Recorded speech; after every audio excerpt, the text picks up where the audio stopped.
उही थालमा खाने, उही थालमा थुक्ने लाज लाग्दैन तिमीहरूलाई? राजाले बनाएको देशमा बस्ने अनि राजाको विरोध गर्न सुहाउँछ तिमीहरूले? माओवादी अनि काङ्ग्रेस अनि एमाले मधेस अनि कहाँ भन्ने? नेपाल मधेस भन्ने कहाँ छ? तराई छ। विगतमा तराई थियो, मधेस थिएन।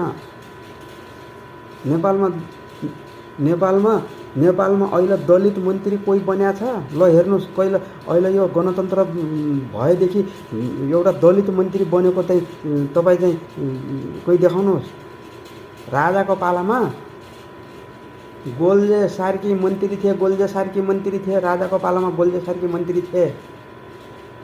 थाहा पाउनुभयो?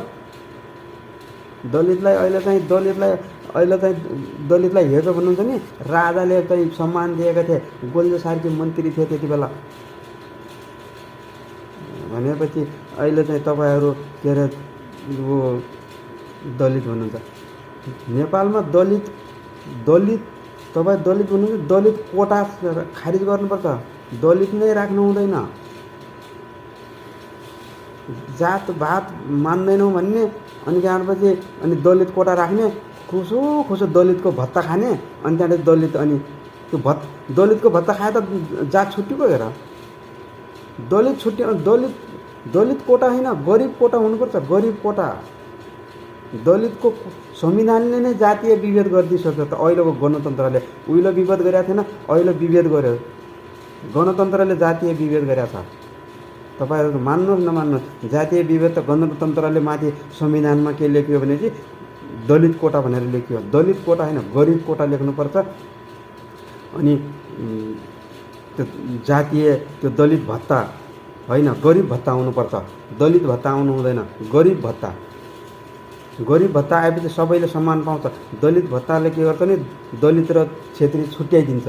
अनि दलित होइन, दलित भन्न हुँदैन, गरिब कोटा, अनि मात्रै सबैले सम्मान पाउँछ, सबै समान हुन्छ। कोही दलित बनिएको छ, कोही केही बनिएको छ, कोही केही बनिएको छ।